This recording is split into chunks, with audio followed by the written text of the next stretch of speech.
Pendengar RRI dan juga pemirsa RRI Net, pandemi COVID-19 telah merubah banyak pola kehidupan masyarakat. Salah satunya adalah penggunaan digital teknologi untuk segala aspek kehidupan termasuk komunikasi. Bagaimanakah komunikasi diatur oleh Kementerian Komunikasi dan Informatika untuk memastikan akses ketersediaan informasi digital di seluruh pelosok negeri?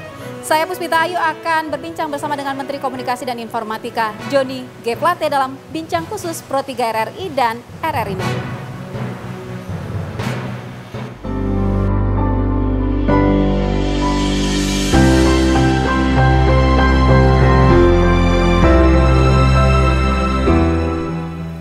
Saya saat ini sudah bersama dengan Menteri Komunikasi dan Informatika, Bapak Johnny G. Plate. Pak Johnny, apa kabar? Kabar baik, Tata. Gimana? Ini hadapin COVID tapi tetap harus semangat dan optimis. Tetap, mudah-mudahan juga tetap sehat. Nah harus ya. Sehat bukan pilihan. Pak, itu tapi harus. kan bicara soal COVID menghadapi COVID itu harus punya informasi yang matang juga, harus punya informasi yang lengkap juga. Nah, Kominfo sebagai salah satu kementerian lembaga yang punya tanggung jawab menyampaikan informasi itu ke masyarakat, bagaimana Pak caranya? Jadi begini ya, kita ini kalau terkait dengan tupoksi kementerian ya, dulu di era Orde Baru kita tahu persis bahwa informasi itu dikelola tersentralistik.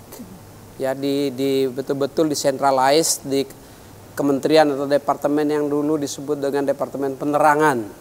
Semuanya melalui Menteri Penerangan disampaikan. Tetapi setelah ada semangat reformasi, ya terjadi perubahan yang fundamental dari cara komunikasi antara pemerintah dan rakyat. Ya. Di mana Kementerian Penerangan itu dilikuidasi oleh Presiden Gus Dur. Dan dibentuklah Kementerian Komunikasi dan Informatika. Yang perannya sudah sedikit berubah. Ya, karena apa? Karena fungsi komunikasi pemerintah atau government public relations itu sudah terdistribusi ke sektor. Jadi setiap kementerian, setiap lembaga, bahkan sidang-sidang kabinet pun menteri-menteri terkait dengan agenda rapat kabinet itu yang melakukan komunikasi publik. Jadi sudah terdesentralisasi, ya. Sejalan dengan semangat reformasi, sejalan dengan semangat kebebasan pers, ya kebebasan berbicara dan seterusnya. Dan peran Kominfo ya lebih kepada informatika, ya lebih kepada informatika, dan Kementerian Penerangan itu di downgrade tingkatnya menjadi salah satu dari ada beberapa eselon 1 ya, satuan kerja di Kominfo yang sekarang dikenal dengan Dirjen IKP. Ya. Dalam kaitan dengan COVID ya, Dirjen IKP di-attach atau diperbantukan ke gugus tugas ya, sebagai salah satu deputi yang mempunyai tugas tentu melakukan transmisi informasi, kebijakan-kebijakan yang dilakukan oleh pemerintah agar dipahami, dimengerti, dilaksanakan dan secara disiplin dilakukan oleh masyarakat. Nah, itu melalui itu. Tetapi Kominfo sendiri ya, Kominfo sendiri secara umum tentu harus ikut mengambil bagian dan memberikan dukung dalam orkestrasi mencari titik simpul ya, kekuatan bangsa kita untuk melawan bersama-sama ya, melawan COVID dan berusaha untuk memutus mata rantai COVID-nya di Indonesia. Oke, itu perannya ya Pak. Tapi kan juga kalau kita lihat selama masa pandemi ini, hal yang meresahkan banyak berita-berita yang tidak benar, hoax-hoax yang beredar begitu di masyarakat. Kalau dari pantauannya Kominfo dulu nih Pak, selama bulan Ramadan berkurang atau malah tambah banyak? Nah ini dia ini ya, banyak yang menerima informasi itu begitu saja tanpa melakukan pemilahan, tanpa membaca, tanpa meneliti. Pada saat dimana pemerintah ya Presiden menetapkan Indonesia berada di darurat kesehatan, maka berlakulah aturan darurat kesehatan, di mana seluruh kewenangan keputusan itu berada di pemerintah pusat. Maka transmisi informasi harus dari pemerintah pusat. Dan kementerian lembaga atau dari presiden ya, kementerian lembaga, pemerintah daerah, provinsi, kabupaten, kota, bahkan sampai tingkat terkecil ya harus di dalam satu tarikan nafas yang sama ya, dengan informasi dan substansi informasi yang sama kepada masyarakat. Kalau itu dilakukan dengan baik, tentu kita harapkan ya hoax, fake news, disinformasi itu berkurang di ruang digital kita. Tetapi karena saat ini memang kita dalam keadaan yang normal ya, tentu komunikasi itu bisa gampang saja. Tapi dalam keadaan di mana darurat dan darurat yang terkait dengan pandemi COVID ini baru pertama kali terjadi di era modern ini, tentu ada kepanikan-kepanikan. Kepanikan-kepanikan ini yang mempengaruhi cara berpikir dan cara bertindak masyarakat. Sampai saat ini ya, dari pemantauan Saber Drone Kominfo itu ada sekitar, saya supaya jangan salah datanya ya, saya sampaikan ada 732 ya jenis isu hoax hanya berhubungan dengan COVID saja. Sejak masalah COVID ini muncul. Masalah COVID ini muncul kan pertengahan tahun 2019 di Timur Tengah.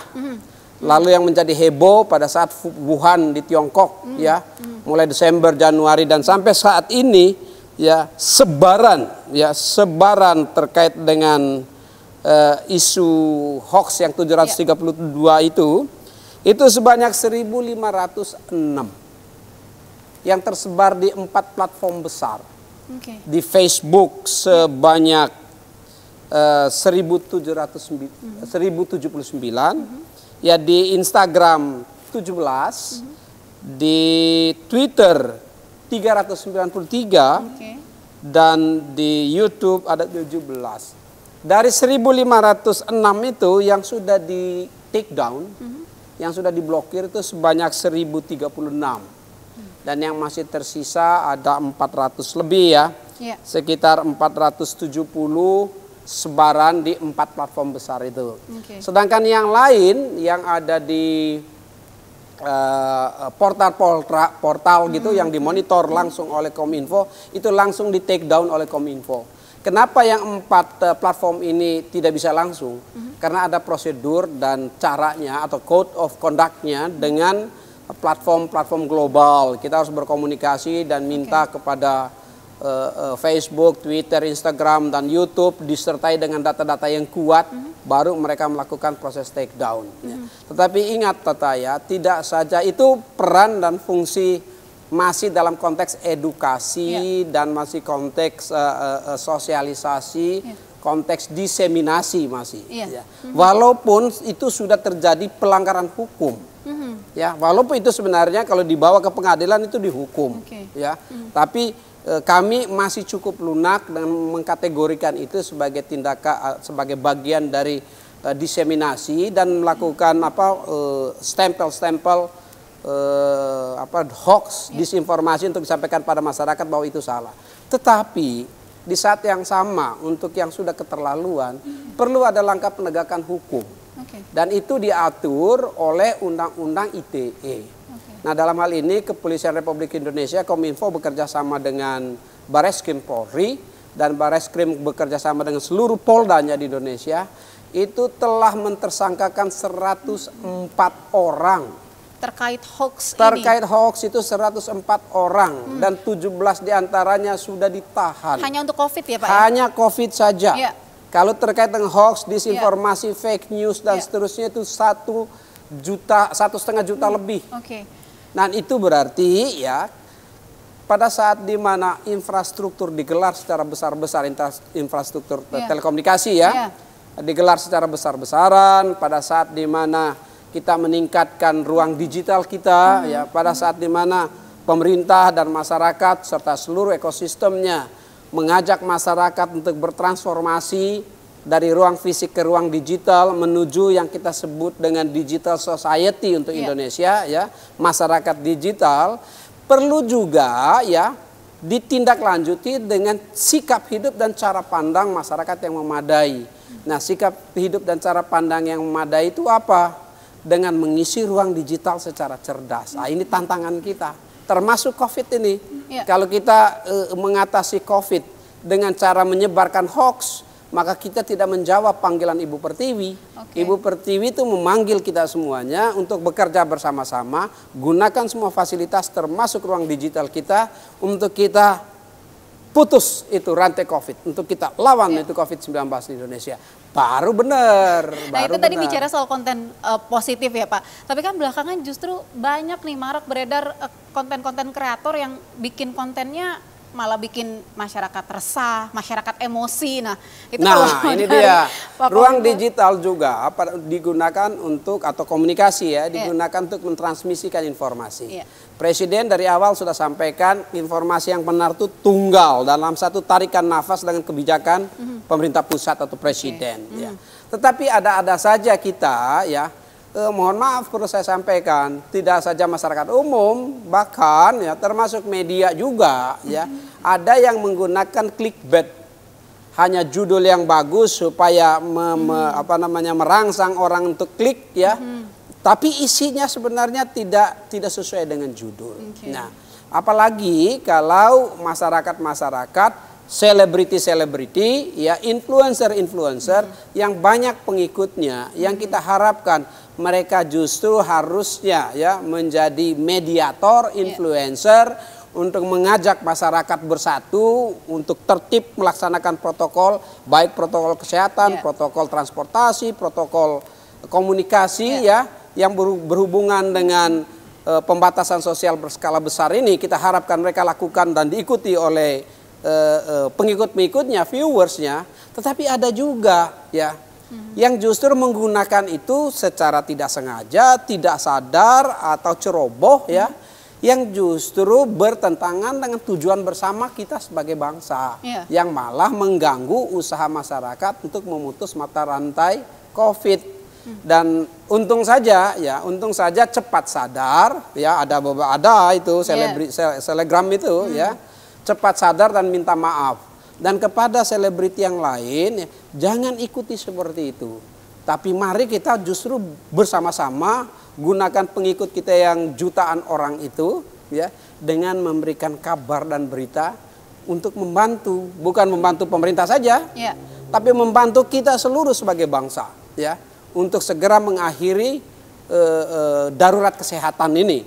Karena darurat kesehatan ini tidak saja berdampak pada masalah medis dan kesehatan kita sebagai pribadi, perorangan atau masyarakat, tapi berimplikasi lain yang luas, yaitu terkait dengan ya kesejahteraan, kenyamanan, kehidupan masyarakat secara umum, termasuk tantangan ekonomi masyarakat.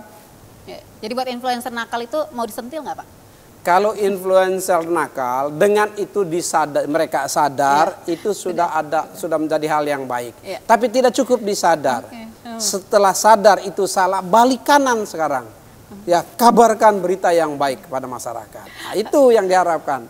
Oke, ini memang Pak, masa pandemi ini kan merubah banyak sekali pola hidup masyarakat ya. Khususnya yang paling besar adalah penggunaan teknologi digital. Mungkin yang tadinya tidak terbiasa menggunakan video conference, sekarang menggunakan yang tidak terbiasa menggunakan komunikasi digital begitu, sekarang harus mau tidak mau menggunakan itu. Nah, apa yang dilakukan oleh Kominfo untuk memastikan ke depan teknologi informasi ini bisa diakses oleh seluruh masyarakat hingga ke pelosok? Kita kan cukup luas. Nah, ini kalau sebut itu gampang tanyanya. Jawabnya itu berjilid-jilid untuk menjawabnya. Karena apa? Mulai dari sangat hulu ya. Sangat hulu yang namanya upstreamnya itu mulai deployment atau penggelaran infrastruktur broadband. Infrastruktur broadband itu seperti misalnya yang fixed broadband, yang tetap itu menggelar fiber optik. Fiber optik di darat dan di laut. Kan masyarakat kenal nih yang namanya Palaparing, ada Palaparing Barat, Palaparing Tengah, Palaparing Timur. Itu adalah penggelaran kabel fiber optik di darat dan di laut, ya. Kalau Palaparing itu panjangnya 12.000 km. Tetapi ya, untuk keseluruhan fiber optik yang sudah digelar di Indonesia ini oleh pemerintah melalui Palaparing dan perusahaan-perusahaan seluler, operator seluler itu panjangnya 348.000 kilometer, termasuk Palaparing 12.000 kilometer. Itu Tata, kalau ujung kabel itu kita tarik dan Tata berjalan atau lari mengitari bumi, itu 9 kali keliling dunia. Saking panjangnya. Ya, kita juga di infrastruktur sudah pemerintah dan ekosistemnya ya, dengan operator seluler sudah membangun 480.000 base station atau BTS, ya itu untuk mentransmisikan sinyal, ya di daerah-daerah, di kabupaten-kabupaten sampai di kabupaten-kabupaten. Nah, kita juga saat ini sudah menggunakan ya 6 satelit untuk kepentingan mobile broadband. Jadi ada fixed broadband, ada mobile broadband untuk menutup seluruh kawasan Indonesia ini, dan akan meletakkan di satelit orbit kita satu satelit baru, mudah-mudahan nanti tahun 2023 awal sudah berjalannya, itu multifungsi satelit Satria namanya, kapasitasnya 150 gigabit ya. Indonesia ini untuk mobile broadband atau satelit kita butuh sekitar hampir 1 terabit, besar sekali ya. Tetapi ini semuanya baru sampai di wilayah kabupaten. Ya, kita harus sambung dia sampai di wilayah kecamatan, desa-desa, kampung-kampung di mana ada rakyat ya bermukim, tinggal, hidup di situ. Itu yang namanya the last mile. Nah, the last mile ini masih panjang, jadi kita masih perlu membangun banyak sekali fiber optik untuk sampai di rakyat. Kalau sampai di kota-kota sudah ada. Nah, kalau menunggu digelarnya fiber optik itu butuh waktu dan biaya yang panjang. Nah, untuk sementara kita menyewa satelit ya melalui program BLU Bakti ya, itu di Kominfo ya, untuk melayani dan menyediakan internet gratis bagi rakyat yang bermukim di wilayah 3T. Wilayah 3T itu terdepan, tertinggal, dan terluar. Yang tertinggal ada juga di Jawa ini. Tapi Jawa kan bukan terluar. Terluar tuh di NTT, di Papua, di Kalimantan, itu terluar ya. Tertinggal banyak lagi tersebar di mana-mana, banyak di Sumatera juga. Itu sudah sebanyak 7.764 titik lokasi yang sudah disediakan oleh Kominfo internet gratis kepada rakyat. Itu ada di kantor camat, ada di sekolah, ada di kantor desa, ada di polsek, ada di mana-mana ya. Yang pada saat hari kerja digunakan oleh sekolah, digunakan oleh kantor desa, tetapi di jam kerja ya, begitu selesai jam kerja, saya menyaksikan sendiri di salah satu tempat di Nusa Tenggara Timur ya, di desa gitu. Ya, pada saat jam kerja kepala desanya kerja di situ gunakan internet. Selesai jam kerja masyarakat datang ke situ gunakan internetnya, karena kalau akses internet itu bisa berjarak sampai 100 meter diameternya ya, dan bisa melakukan aktivitas ekonominya. Ya, aktivitas ekonominya melalui internet yang gratis itu. Tetapi kita masih butuh banyak sekali ya, khusus terkait dengan COVID ini. Walaupun tidak disediakan banyak oleh APBN ya, tetapi mitra kerja Kominfo yaitu operator seluler itu sudah mengalokasikan dana sebesar 1,9 triliun per bulan ya, berupa fasilitas internet gratis untuk para siswa dan mahasiswa, untuk para guru dan para mahaguru, untuk kepentingan proses belajar mengajar dari rumah. Nah, itu sudah disediakan. Kita harapkan itu bisa digunakan dengan baik. Nah, pembangunan hulu itu belum cukup. Ini baru pembangunan hulu. Dia harus diteruskan ke pembangunan hilir. Di sektor hilir ini apa yang dibangun? Yaitu mengantar masyarakat bertransformasi ke ruang digital kita. Ya, dengan cara apa? Ya, dengan cara masyarakat diikut sertakan di dalam marketplace kita yang namanya platform, yaitu digital economy. Nah, dengan dibangunnya infrastruktur tadi di wilayah 3T, diharapkan para petani, peternak, nelayan, ultramikro, industri rumah tangga, masyarakat yang selama ini bekerja di pasar-pasar offline, pasar tradisional, bisa mulai pelan-pelan berpindah ke pasar online di marketplace, sehingga bisa mudah, bisa lebih cepat, lebih efisien bertemu atau dipertemukan dengan para pembelinya. Itu udah bisa melayani berapa persen sih Pak dari seluruh wilayah di Indonesia, berarti dengan semua upaya-upaya yang tadi sudah dilakukan? Upaya yang terjadi di Indonesia ini ya, kalau dilihat dari coverage ya, seluruh wilayah Indonesia sudah terjangkau sampai di tingkat kabupaten. Tingkat kabupaten. Ya. Tapi masih banyak juga yang namanya kecamatan dan desa yang harus dihubungkan, konektivitasnya harus dihubungkan. Nah, seperti misalnya di Papua dan Kalimantan di wilayah yang sangat pedalaman, nggak bisa pakai gelar kabel, susah, ya, naik turun terlalu. Pakai satelit pun bisa dihambat-hambat. Nah, pakai microwave link. Jadi macam-macam kombinasi. Jadi kalau ditanya berapa persennya, saya bisa sampaikan bahwa bukan angkanya, tapi coverage ya sudah sampai di tingkat kabupaten, sebagian kecamatan, sebagian desa. Tapi masih banyak yang belum terjangkau yang harus terus kita bangun ya.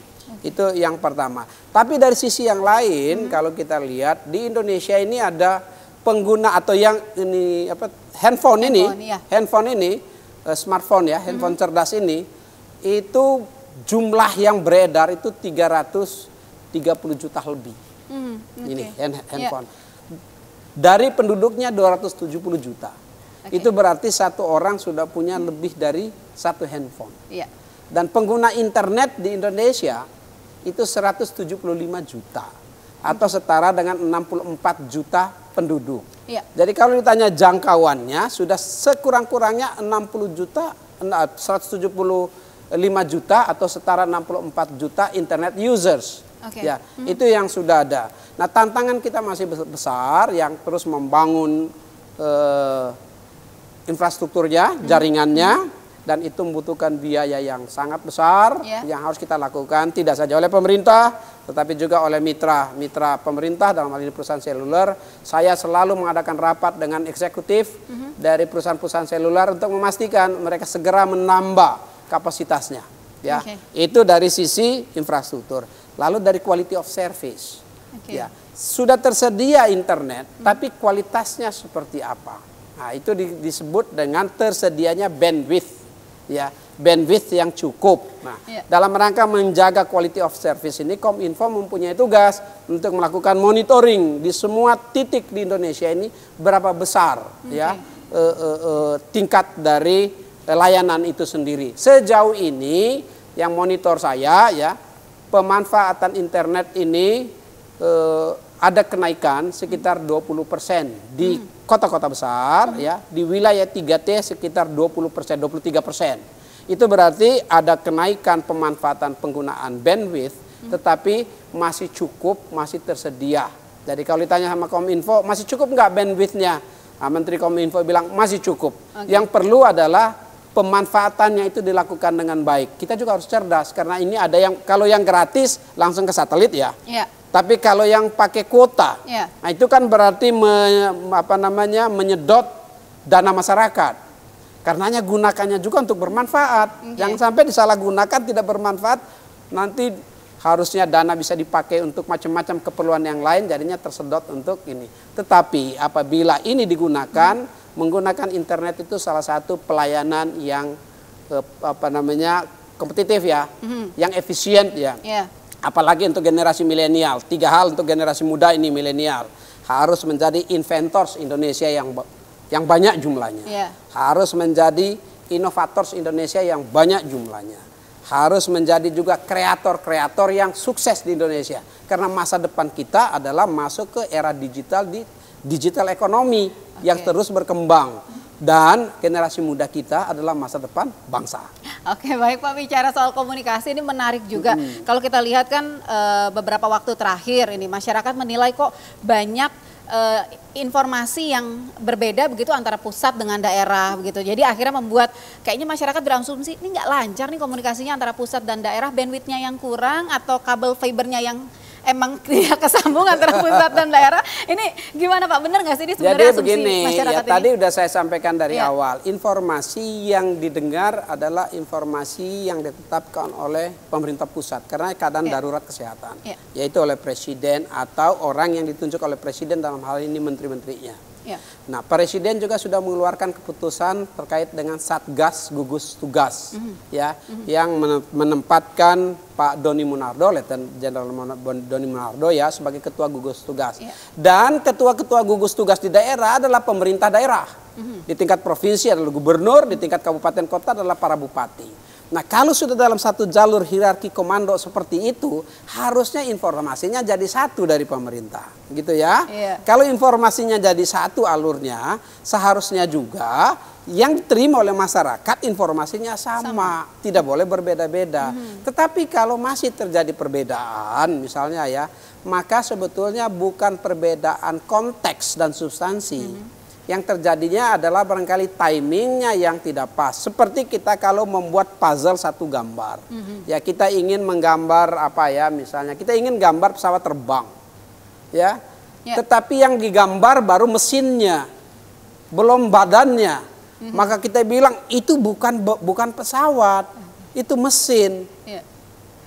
Tapi kalau ditambah dengan yang lain-lainnya, oh itu mesin pesawat terbang ya, karena sudah ada pesawat terbang. Begitu juga informasi. Kalau hanya disampaikan penggalannya saja, maka tentu masyarakat akan bingung ya. Atau seekor gajah yang dikasih belalainya dan masyarakat hanya lihat belalainya, maka masyarakat bilang gajah itu apa belalai? Atau dikasih ekornya saja. Ya, masyarakat begitu pegang ekornya lihat, oh gajah itu apa ekornya? Hanya ekor yang dikasih. Tapi kalau digabung mulai dari belalai sampai ekor, oh gajah telinganya gede, badannya gede, oh itu toh gajah. Begitu pula informasi COVID. Informasi COVID tidak bisa diberikan secara parsial. Karenanya harus diberikan secara lengkap dan dalam satu lini masa yang pas. Karena setiap keputusan itu dari waktu ke waktu, karena Presiden mengambil keputusan secara cepat.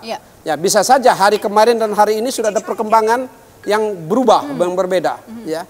Jadi harus ada timeline yang pas. Nah, kadang-kadang cara berkomunikasi kita tidak lengkap dan tidak memenuhi syarat timeline atau lini masanya. Nah, komunikasi itu perlu sekali disampaikan dengan tepat. Malam ini saya sama Pak Doni Munardo akan bertemu juga dengan pihak-pihak ya, baik pejabat pemerintah pusat maupun pemerintah daerah ya, yang terkait dengan bagaimana seharusnya mengatur komunikasi antara pemerintah dan masyarakat. Mengapa itu penting? Karena kita hanya bisa sukses dan cepat menyelesaikan epidemi COVID di dalam negeri ya, dan bersama-sama bangsa-bangsa lain menyelesaikan pandemi COVID di tingkat global apabila masyarakat itu secara tertib dan disiplin melaksanakan protokol, baik protokol medis yaitu jaga jarak, pakai masker, cuci tangan, ya jaga kesehatan, atau protokol-protokol lainnya, protokol transportasi misalnya. Ya, kalau mau bepergian ikuti syarat-syaratnya, begitu naik mobil ikuti aturan di dalam mobil, naik kereta ikuti aturan jarak dalam kereta, naik pesawat terbang kapal. Kalau itu semua diikuti, ya Andre-nya pun harus mengikuti protokol kesehatannya, jaga jarak dan seterusnya. Kalau kita lakukan bersama-sama, masyarakat melakukan itu dengan tertib dan disiplin, mudah-mudahan kita cepat ya untuk putuskan mata rantai COVID ini. Oke, Pak, tantangan terbesar begitu, terberat dari Kominfo melewati masa pandemi ini sekaligus juga nanti mempersiapkan new normal, Pak. Nah, kalau tantangan yang paling besar tadi udah saya sampaikan. Yang pertama kita harus secara cepat ya menggelar infrastruktur bersama-sama dengan mitra kerja, operator seluler dan seterusnya. Tapi ada bagian juga yang harus tersedia melalui porsi APBN. Kita juga tahu kan kalau APBN sekarang kan sangat penerimaan negara turun, belanja negara naik. Ya. Jadi harus diatur. Nah, itu bendara negara, Ibu Menteri Keuangan mengaturlah dengan baik. Ya. Jadi tantangan untuk menyelesaikan the last mile. Yang kedua tantangannya adalah perubahan konfigurasi penggunaan internet. Sebelum COVID, internet itu banyak dipakai di gedung-gedung, di kantor-kantor, di sekolah-sekolah, ya di tempat-tempat umum itu dipakai. Tapi pada saat COVID, justru dia berubah, penggunaan internet itu yang besar trafiknya ada di perumahan, pemukiman, real estate. Karena orang tinggal di rumah gitu ya. Sehingga tantangan jangka pendeknya harus melakukan mobilisasi dan menyediakan infrastruktur di situ. Nah, tantangan yang sebetulnya yang dari waktu ke waktu terkait COVID ini adalah cara kita hidup. Ya, cara hidup kita itu yang pertama teliti dengan benar ya berita dan informasi sebelum jari kita share itu atau memforward. Ya. Kalau itu berita yang terlalu bagus, too good to be true gitu ya, ya itu potensi salahnya besar, lebih baik di delete. Ya. Informasi yang kita sudah tahu itu salah, lebih baik dihapus, sehingga handheld kita itu diisi dengan hal yang bermanfaat. Ya. New normal menuntut kita. Kita ini tahu ya, seperti influenza, virus influenza Spanyol dulu di awal abad 20 itu sampai sekarang kan ada influenza. Jadi tidak habis, tapi karena ada obatnya, kita bisa hidup dengan influenza dengan aman. Ya, virus TBC misalnya, sampai sekarang masih ada TBC. Tapi karena sudah ada obatnya, masyarakat bisa hidup dengan penyakit itu tanpa dia tertular. Demikian halnya COVID-19. Ya, COVID-19 sampai saat ini belum ditemukan obatnya, masih di dalam laboratorium uji coba. Kita harapkan segera ada. Ya, tetapi kita tidak bisa tunggu obat itu ada. Ya, kita harus hidup dengan COVID. Nah, pemerintah dan WHO, ya, Badan Dunia di PBB, Badan Kesehatan Dunia di PBB sudah mengatur bagaimana kita untuk hidup normal dengan COVID. A new normal disebut, yaitu yang pertama jaga jarak, physical distancing. Yang kedua, gunakan masker, ya. Yang ketiga, cuci tangan, ya. Dan mengikuti protokol-protokol lain yang ditetapkan oleh pemerintah. Itulah the new normal. Ya, the new normal. Karena itu dari sisi kesehatannya, untuk mengatasi kesehatan. Tapi ada the new normal non kesehatan. Dan Indonesia punya modal besar di situ. Apa modal besarnya? Adalah kegotong royongan. Ya, kita tantangan COVID ini juga berimplikasi pada aspek lain, khususnya aspek ekonomi. Disitulah prinsip-prinsip solidaritas, prinsip-prinsip subsidiaritas, kita saling membantu, saling memberikan subsidi, jangan tunggu pemerintah saja, tapi juga oleh kita sebagai anggota masyarakat. Rapat kabinet pagi tadi, Bapak Presiden menyampaikan yang pertama terima kasih ya kepada masyarakat yang sudah saling membantu. Terima kasih juga zakat, ya atau bantuan-bantuan masyarakat itu diberikan, disalurkan untuk saling membantu. Nah, prinsip-prinsip subsidiaritas, kegotong royongan itu perlu kita bangun. Itu aspek lain, karena dampak COVID tidak saja kesehatan, tapi juga berdampak pada masalah non kesehatan. Pemerintah mempunyai tugas, kita semua mempunyai tugas, masyarakat punya tugas, lembaga-lembaga negara yang lainnya punya tugas juga. Untuk apa? Yang pertama, jaga agar masyarakat itu mampu bersama-sama menyelesaikan akhiri COVID-nya, tetapi di sisi yang lain, ya, ekonomi masyarakat, ya, kehidupan keseharian masyarakat tetap terjaga. Jadi rakyat betul-betul diberi payung dari sisi medis dan diberi payung juga dari sisi non medis. Dan Presiden secara sungguh-sungguh mengambil langkah-langkah itu, termasuk ya untuk memberikan proteksi dan perlindungan berupa jaminan sosial bagi kehidupan masyarakat yang dapat tekanan besar. Sekarang ini tidak saja masyarakat miskin, tetapi juga ada masyarakat miskin baru sebagai akibat kehilangan pekerjaan, gagalnya usaha dan seterusnya. Marilah kita bangun kekuatan bersama, kita lawan itu COVID. Dan karena nggak mudik ya Pak ya, jadi nanti pas Lebaran mungkin penggunaan internet untuk video call itu akan lebih banyak ya.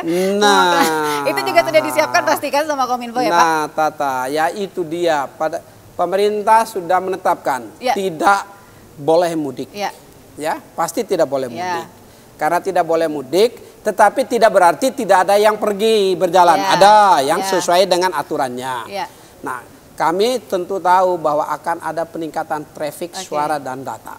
Peningkatan traffic suara dan data itu saya perkirakan kalau saat ini sekitar 10-20%, maka pada saat hari Lebaran, yang menjelang Lebaran, hari Lebaran, minggu depan lah ya, minggu depan lah itu sekitar naik barangkali sampai 40% traffic ke bandwidth-nya akan dipakai. Dipakai ya, tapi semua sudah siap ya Pak ya? Sudah jaga ya untuk membantu masyarakat. Tapi kalau ada 1-2 yang jatuh barangkali karena apa, BTS-nya terganggu ya, itu bisa saja terjadi. Sekarang ini ada potensi satu banjir, masih ada hujan kan? Betul. Ada potensi barangkali gempa, bisa ada potensi juga ada gunung Merapi, ada gunung berapi yang barangkali meletus. Kita doakan jangan terjadi, tapi kalau itu terjadi kan bisa berimplikasi pada infrastruktur. Nah, mudah-mudahan tidak terjadi. Nanti lebarannya lewat RRI aja ya Pak? Ya? Lebarannya lewat RRI jadinya. Komunikasinya lewat RRI. RRI kan sekali mengudara tetap di udara. Di udara. Baik. Pak Joni, terima kasih Pak. Selamat beraktivitas kembali nih. Sehat selalu, sukses selalu. Sama-sama, dan harapan saya kepada seluruh pemirsa di seluruh tanah air, bahkan di tingkat global juga, untuk tetap sehat.